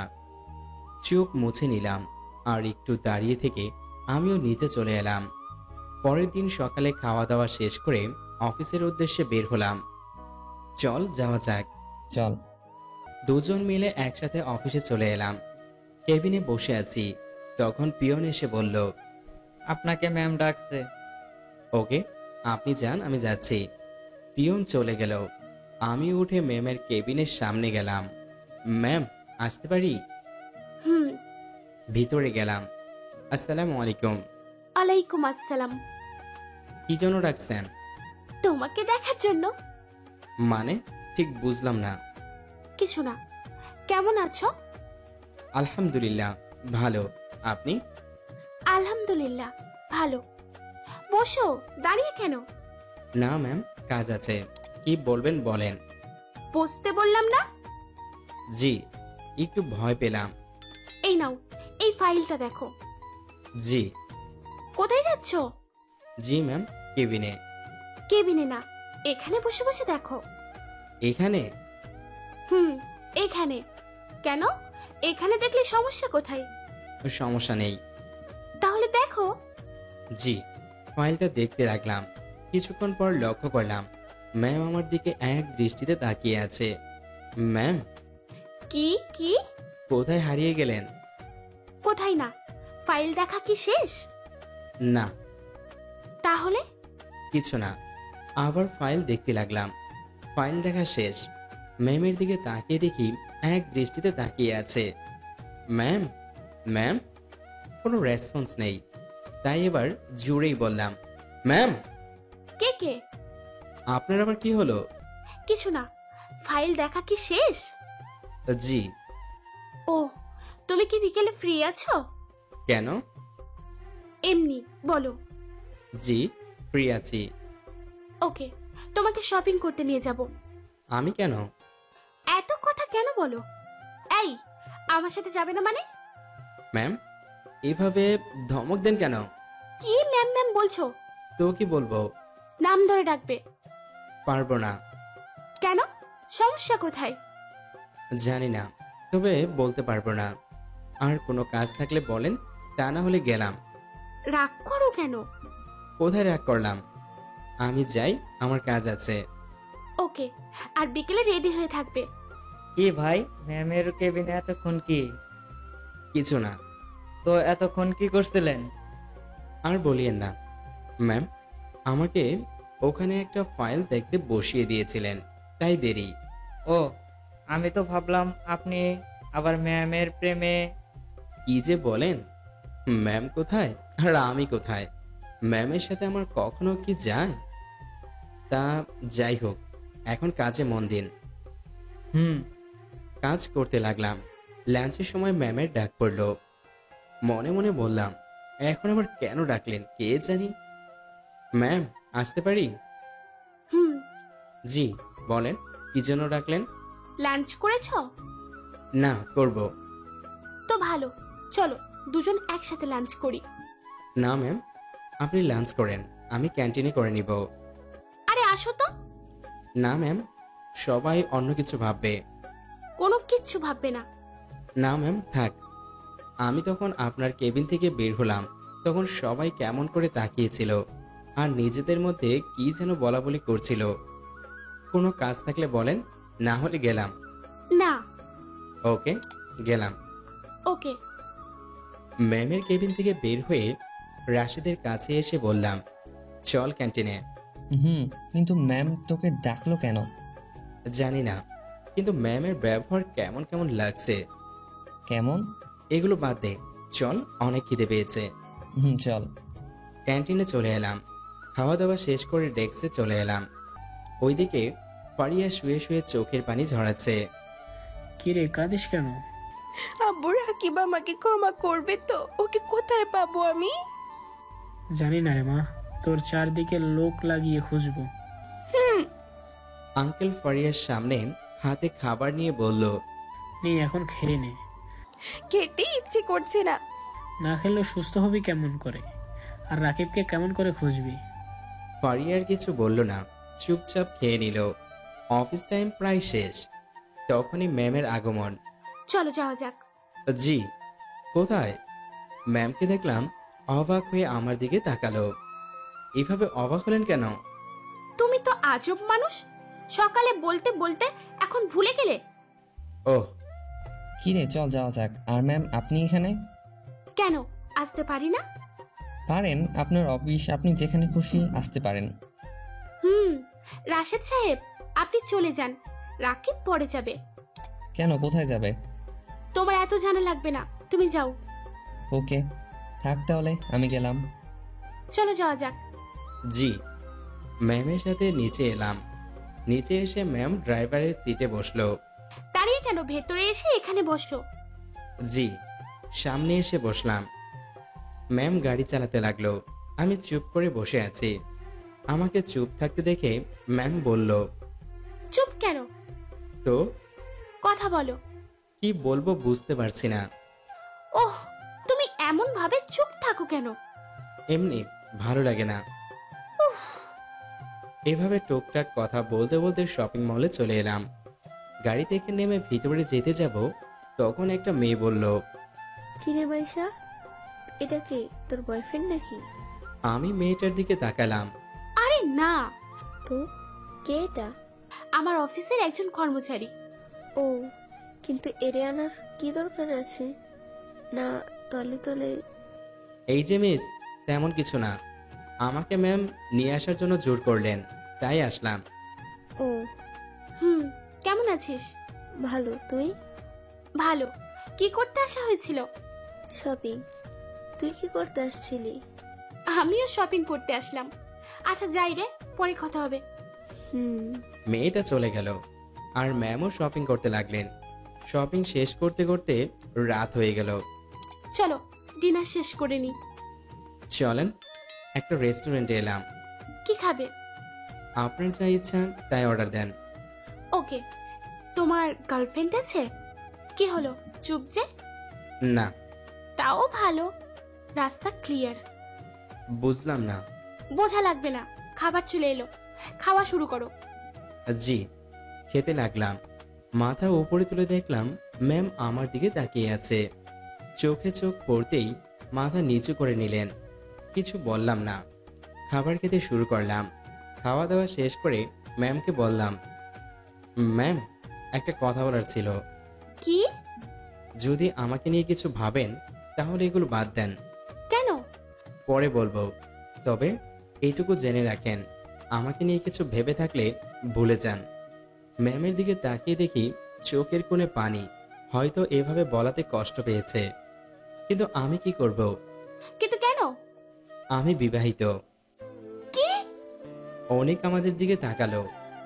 ম্যাম আস্তে, কি করছেন? ম্যাম কেঁদে দিয়েছেন। ম্যাম প্লিজ কাঁদবেন না, ওই সবাই কেমন করে দেখছে। তুমি তো সেই দিন বলতেও পারতে। ম্যাম প্লিজ কাঁদবেন না, সবাই কেমন করে দেখছে দেখুন। তুমি সেই দিন বললে না কেন? তোমাকে প্রথম দিন দেখেই ভালোবেসে ফেলেছি, আর এখন অনেক ভালোবাসি। আমি এত কিছু বুঝি না, আমি শুধু তোমাকে চাই। ম্যাম পাগলামি করিয়েন না। আমি এত কিছু জানি না। শান্ত হন, এখন বাসায় চলেন, এই বিষয়ে পরে কথা বলবো। মানে আগামীকাল। বিল দিয়ে রেস্টুরেন্ট থেকে বের হয়ে এলাম। ম্যাম আপনি যান, আমি রিক্সা করে চলে যাব। আমি তোমাকে দেখে আসছি। না ম্যাম থাক, আমি যেতে পারবো। যাও। ম্যাম চলে গেলেন। তখনই ফোনটা বেজে উঠল। ফোন বের করে দেখি রাশেদ। রিসিভ করে, বল। কোথায় তুই? এই তো এখন গাড়িতে উঠবো। ওকে, তাড়াতাড়ি আয়। আসছি। 20 দিন পর ঘুম ভাঙলো। নিজেকে হাসপাতালে আবিষ্কার করলাম। চারদিকে তাকালাম, দেখি ডাক্তার আর পাশে একজন বয়স্ক মহিলা এবং লোক বসে আছে। মাথাটা প্রচন্ড ব্যথা করছে। আমি এখানে কেন? আর আমি কে? ডাক্তার লোকটার কানের কাছে গিয়ে বলল, এর স্মৃতিশক্তি হারিয়ে ফেলেছে। এখন আগের কোনো কিছু মনে নেই। আপনারা একে কি পরিচয় দেবেন আপনারা জানেন। লোকটি তখন মহিলাটার কানের কাছে গিয়ে কি যেন বলল, এরপর বলল, তুমি আমাদের সন্তান। ও আমার কি হয়েছে? তোমার অ্যাক্সিডেন্ট হয়েছিল আর তোমার নাম রাজ। তুমি তাহলে আমার আব্বু? বাবা, এটা তোমার আম্মু আর এটা তোমার ছোট বোন সিমি। ও ডক্টর, আবার ছেলেকে কখন নিয়ে যেতে পারবো? বিকেলে রিলিজ করে দেব। ওকে ডক্টর। ডাক্তার চলে গেল। আমিও সবার সাথে টুকটাক কথা বলে বিকেলে চলে আসলাম। 2 দিন পর। গুড মর্নিং ভাইয়া। গুড মর্নিং পিচ্ছি। আমি কিন্তু পিচ্ছি না, তোমাকে বলি নাই পিচ্ছি বলবা না, যাও, তোমার সাথে কথা নাই। ওমা, এই পিচ্ছি তো দেখি রাগও করে। বল কি জন্য এসেছিস? আচ্ছা বাবা, সরি, আর পিচ্ছি বলবো না। এইদিকে তাকা। সত্যি তো? এই তো কান ধরলাম। তুমি আমার কান ধরছো কেন? সরি, আমি ভাবলাম এটা আমার কান। আম্মু খেতে ডাকলো। ওহ, তাড়াতাড়ি এসো। যা, আমি আসছি। সিমি আমার রুম থেকে চলে গেল। আমিও নিচে এলাম। আম্মু খেতে দাও। বস। আব্বু কোথায়? অফিসের কি কাজ আছে তাই চলে গেছে। ও, খাওয়া দাওয়া শেষ করলাম। খাওয়া দাওয়া শেষ করে রুমে এলাম, বসে আছি। সিমি আসলো। ভাইয়া, তুমি তো অনেকদিন বাসা থেকে বের হয়নি, তাই চলো বাইরে থেকে ঘুরে আসি। চল। আমিও রাজি হয়ে গেলাম। বাসায় থাকতে থাকতে বোরিং হয়ে গেছি, তাই। তুমি রেডি হয়ে নিচে এসো, আমি গিয়ে রেডি হই। সিমি নিচে গেল। আমি রেডি হয়ে নিচে আসলাম। কোথায় যাবি? একটু বাইরে ঘুরতে। ও দাঁড়া, আমি আসছি। আম্মু রুমে গেল, তারপর আবার ফিরে এসে বলল, এই নে টাকাগুলো, তোর প্রয়োজনীয় কি কি লাগবে কিনে নিবি। ভাইয়া চলো যাওয়া যাক। চলো বলেই চলে এলাম।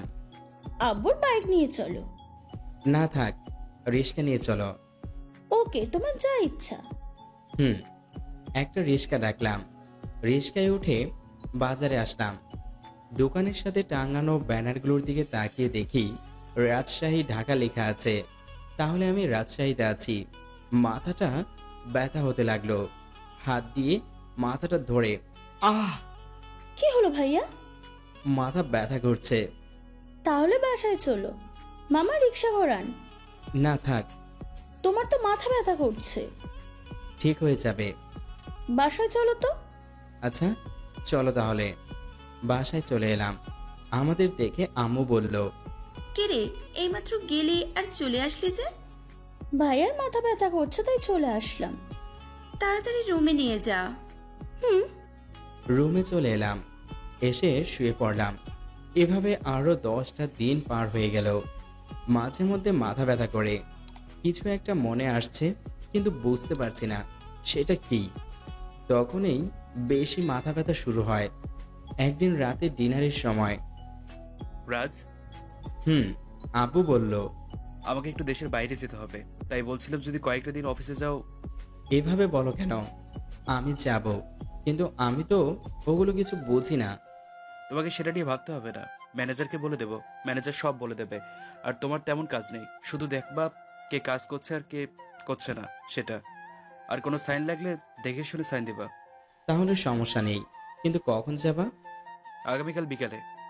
ও, খাওয়া দাওয়া শেষ করে রুমে এসে শুয়ে পড়লাম। একটু পরে ঘুমিয়ে পড়লাম। 2 দিন পর আজ আমার প্রথম অফিস। আব্বু গতকাল বিকেলে অফিসের কাজে দেশের বাইরে চলে গেছে। রেডি হয়ে নিচে এলাম। আম্মু গেলাম। যা। আম্মুর কাছে বিদায় নিয়ে বাইরে চলে আসলাম।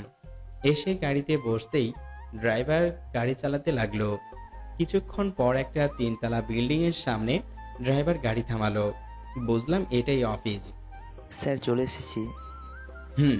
আর স্যার বলার দরকার নেই, যেহেতু আমি আপনার ছোট, মানে আপনার ছেলের বয়সী, তাই নাম ধরেই রাখবেন। আমার কথা শুনে ড্রাইভার ভ্রু কুঁচকে তাকালো। এইভাবে কি দেখেন? কিছু না, কিন্তু আপনার নাম ধরে ডাকবো কিভাবে? আবার আপনি? বললাম তো আমি আপনার ছেলের বয়সী, যা ইচ্ছে বলে ডাকবেন। কিন্তু স্যার বা আপনি বলবেন না। আচ্ছা বাবা। এটা ঠিক আছে, কিন্তু আপনার চোখে পানি কেন? তোমার কথা শুনে বাবা, এত বড় লোক হয়েও তোমার মধ্যে কোনো অহংকার নেই। তুমি কত ভালো। আঙ্কেল কাঁদবেন না, কারো চোখের পানি সহ্য করতে পারি না। বাবা। আঙ্কেল চোখ মুছে নিলেন। আমি গাড়ি থেকে নামলাম। নেমে দেখি একজন বয়স্ক লোক দাঁড়িয়ে আছে। ও ম্যানেজার সাহেব, চলেন যাওয়া যাক। অফিসে চলে এলাম। অফিস শেষে বিকেলে বাসায় আসলাম। বাসার ভিতরে আসতেই আম্মু বলল, প্রথম দিন কেমন কাটলো? অনেক ভালো আম্মু। সিমি কিন্তু তোর উপরে রাগ করেছে, গিয়ে রাগ ভাঙা। কেন? ওর আবার কি হয়েছে? ওরে না বলে চলে গেছিস তাই। ও তাই? আচ্ছা ঠিক আছে, আমি গিয়ে আমার পিচ্চি বোনের রাগ ভাঙাচ্ছি। তুই ভালো জানিস। ওখান থেকে রুমে চলে এলাম। এসে পোশাক চেঞ্জ করে সিমির রুমে এলাম। আমার বোনটা কি আমার পর রাগ করেছে?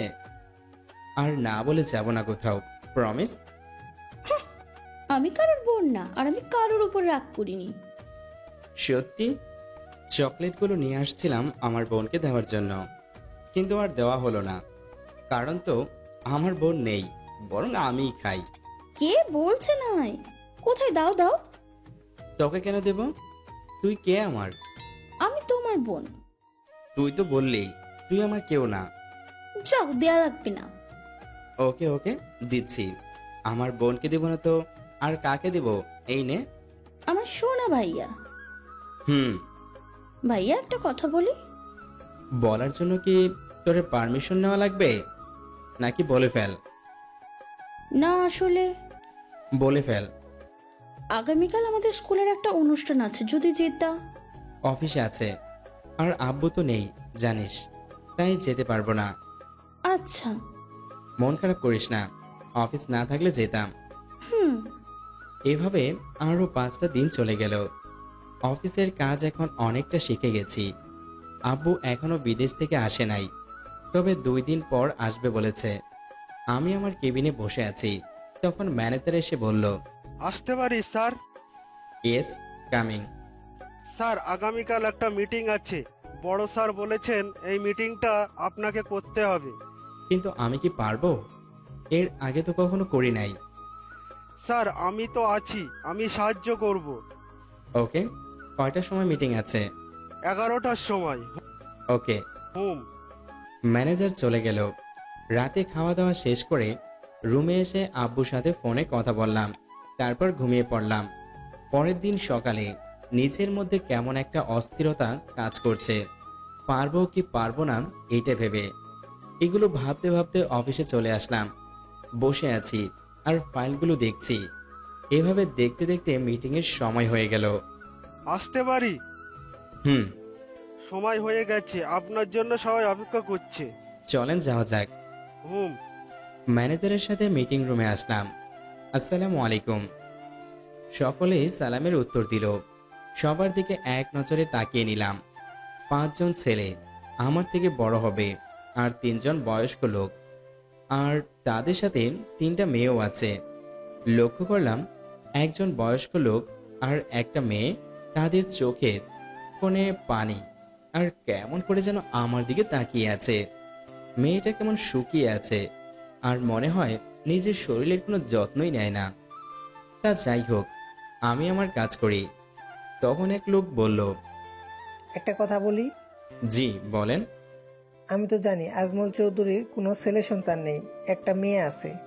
ম্যানেজার ওনাকে পুরো কথা শেষ করতে না দিয়েই বললেন, রাজ দেশের বাইরে থাকতো, তাই তো চিনে না। হতে পারে। সবার সাথে পরিচয় হয়ে মিটিং শুরু করলাম। আমি আসার পর থেকে লক্ষ্য করলাম ওর লোক এবং মেয়েটা আমার দিকে তাকিয়েই আছে। মিটিং শেষ করে আমি আমার ডেস্কে চলে এলাম। আজ এত তাড়াতাড়ি যে? অনেক ক্লান্ত লাগছে, তাই চলে আসলাম। ভালো করেছিস, খেয়ে নে, তারপর রুমে যা। খাওয়া দাওয়া শেষ করে রুমে এসে দিলাম এক ঘুম। এক ঘুমে বিকাল। ঘুম থেকে উঠবো, তখন উঠতে পারলাম না। মনে হচ্ছে কেউ যেন শক্ত করে ধরে আছে। ভয়ে তো আত্মার রাম খাঁচা ছাড়া আল্লাহ, মনে হয় ভূতের হাতে প্রাণটা গেল। ঢুক গেলাম। আল্লাহ, তুমি আমাকে বাঁচাও। ভয়ে ভয়ে পেছনের দিকে ঘুরলাম, দেখেই তাড়াতাড়ি বিছানা থেকে উঠে পড়লাম। আরে আপনি কে? আমার রুমে কি করছেন? আর আমার পাশে আমাকে জড়িয়ে ধরেছিলেন কেন? আমি তোমার বউ ফারিয়া। আমি বিয়ে করলাম কবে? আমি আপনাকে চিনিও না, আর এর আগে দেখেছি বলে আমার মনে হয় না। যান, রুম থেকে বের হন এক্ষুনি। ফারিয়া কেঁদে দিল। আজব তো, কান্না করেন কেন? এমন করো কেন? প্লিজ ক্ষমা করে দাও, আমার ভুল হয়ে গেছে। আজব তো, কি বলছেন? আর কিসের ক্ষমা চাইছেন? কিছু বুঝতেই পারছি না। প্লিজ ক্ষমা করে দাও, আমার অনেক বড় ভুল হয়ে গেছে। এভাবে কান্না করছেন কেন? আর আমি তো আপনাকে চিনি না। প্লিজ ক্ষমা করে দাও, আমি তোমার সাথে অনেক অন্যায় করেছি, তোমাকে অনেক কষ্ট দিয়েছি। হাত ছাড়িয়ে নিলাম।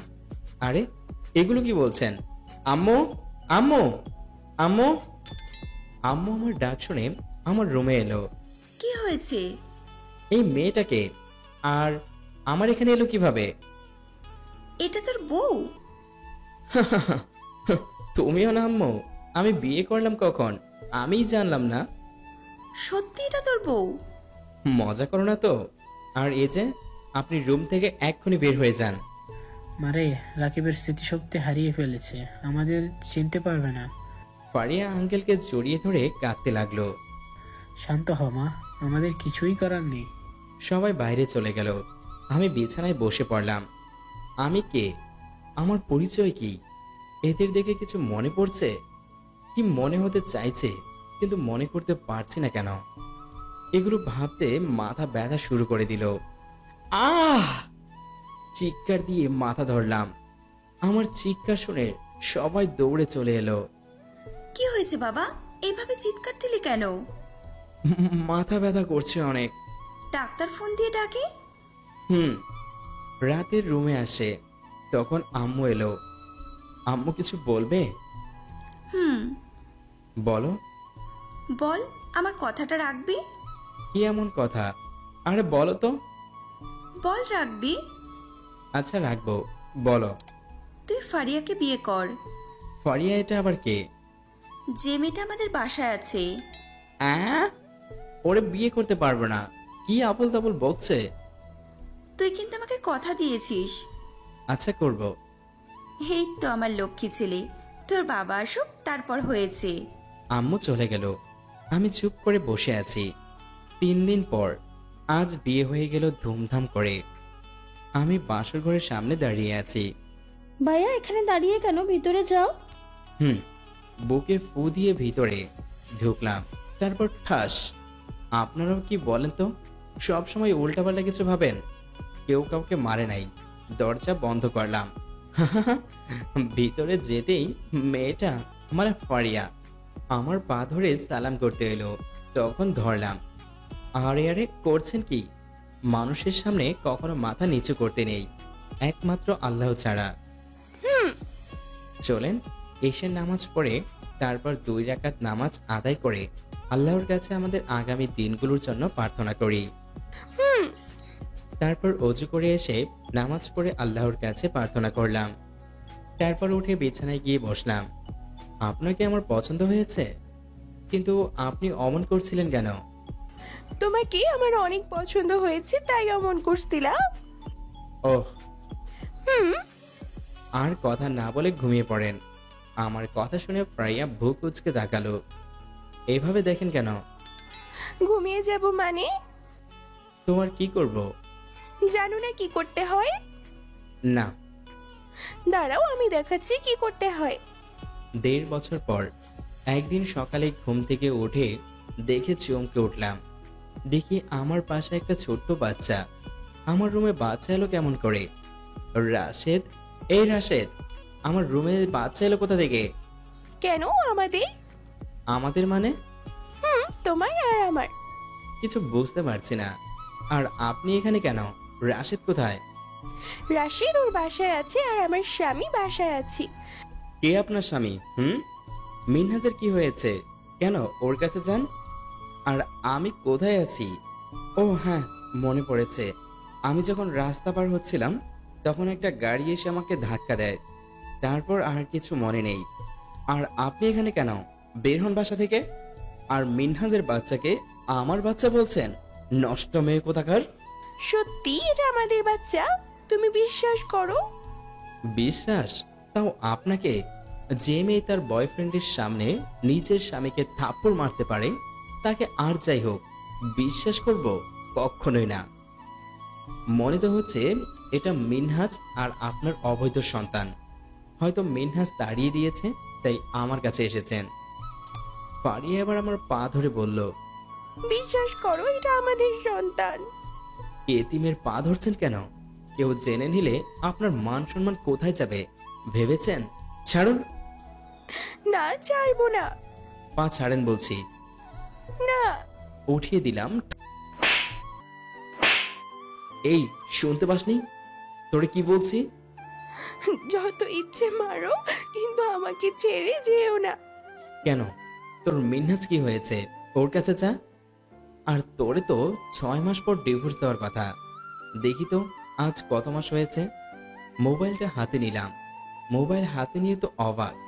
দেখি 2021 সাল। ফারিয়ার দিকে তাকালাম, ও কাঁদছে। 2021 সাল হলো কেমন করে? তাহলে আমি এতদিন কোথায় ছিলাম? আর আমারই বা কি হয়েছিল? না, এ মনে হয় সাল চেঞ্জ করে দিয়েছে। ফোনের মেসেজগুলো দেখি তো। না, এটা তো 2021 চলছে। তাহলে আমার কি হয়েছিল? এর কাছ থেকে জেনে নেই। এই বল, আমার কি হয়েছিল? ফারিয়া অশ্রু ভেজা চোখ নিয়ে আমার দিকে তাকালো। এই তোরে বলতে বলছি না? আমার এমন ধমক শুনে ফারিয়া চমকে উঠল। বলছি। ফারিয়া বলতে লাগলো, আমি শুনতে লাগলাম। বলা শেষ করে ফারিয়া কাঁদতে কাঁদতে বলল, আমাকে ডিভোর্স দিও না, অন্য যে কোনো শাস্তি দাও, আমি মাথা পেতে নেব। আমার চোখ দিয়ে পানি বের হয়ে গেল। ফারিয়াকে জড়িয়ে ধরলাম। না, ডিভোর্স দিব না। আমি তো তোমাকে অনেক ভালোবাসি। কপালে একটা চুমু এঁকে দিলাম। এর মধ্যে আমাদের ছেলে উঠে কান্না শুরু করে দিয়েছে। ফারিয়াকে ছেড়ে দিয়ে আমার ছেলে তাহসানকে কোলে নিয়ে চুমু দিলাম। ওলে ওলে আমার বাবালে।